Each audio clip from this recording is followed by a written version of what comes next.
I'm Shirlaine from TSC Tuition, and today I'll be talking about words you need to know when you're studying a play.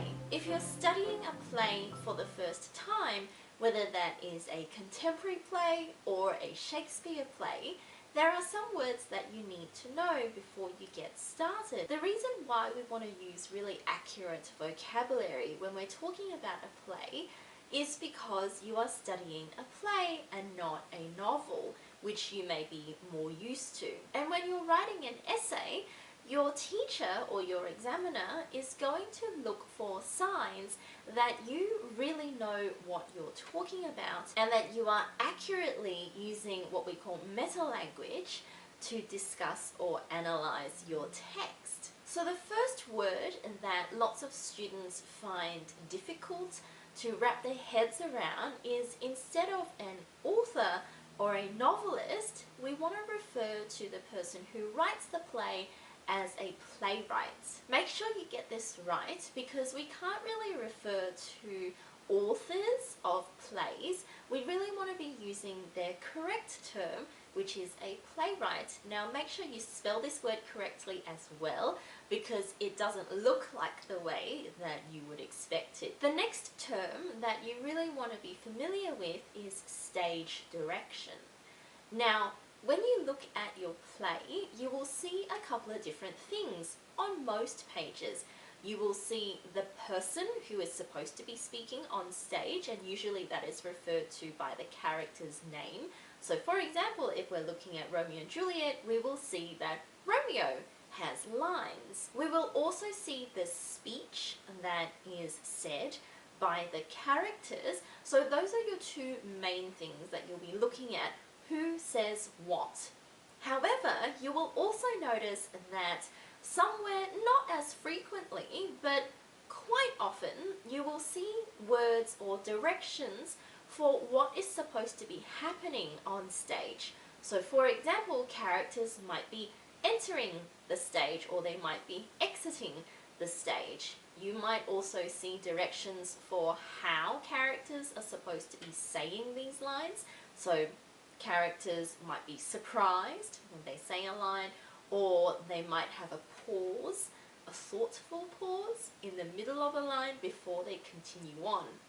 The word that we use, or the phrase that we use to describe these commands or these directions for what is supposed to be happening on stage, is called stage directions. So if you want to talk about how the lines are supposed to be delivered in your analysis of the play, you want to be referring to these stage directions in your essay. The next couple of words refer to how we separate different sections of the play so that it's a bit easier to find what you need to find.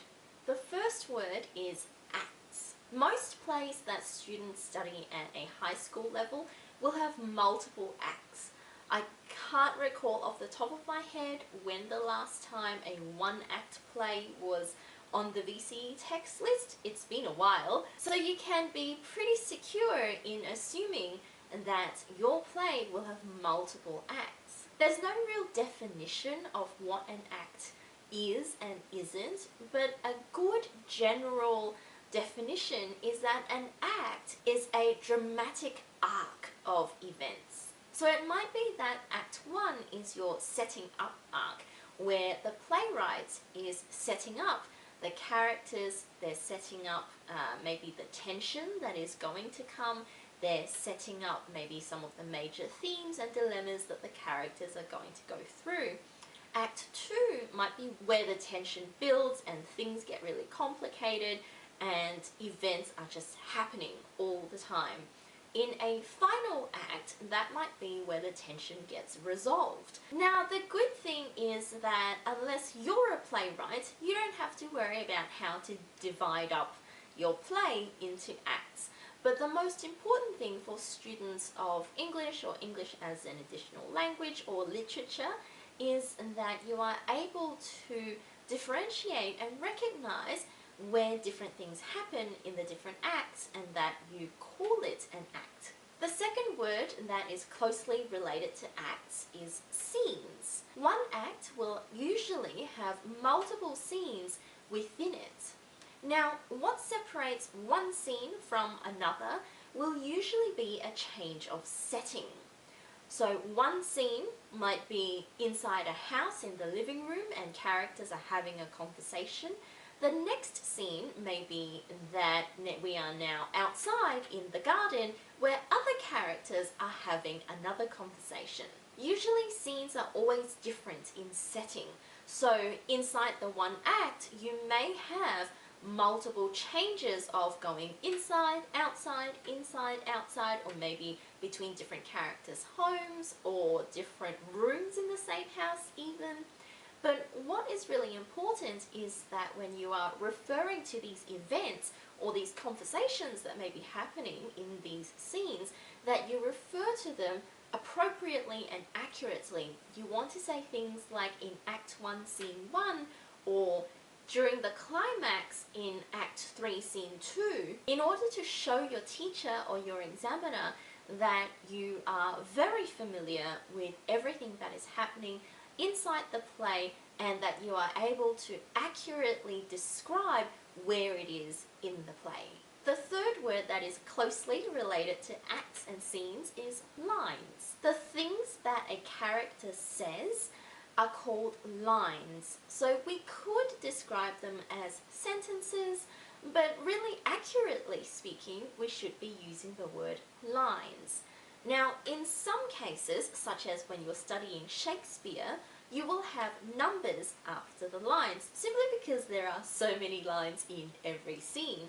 It's helpful for you and for the teacher to be able to refer to exactly which line it is that you're talking about. In a modern play, you probably won't have line numbers, but it is still important to be able to use the word lines correctly in your essay. My last two words that I think students need to know when they're studying a play as a text are words about the physical setting of the play, which is the stage itself. And my two words are upstage and wings. If you're not familiar with theatre terms, wings are the side bits of the stage that you don't see as an audience. So for example, if a cast member is waiting to go on stage and they're waiting by the sides, waiting for their cue to go on and deliver their performance, they will be waiting in the wings.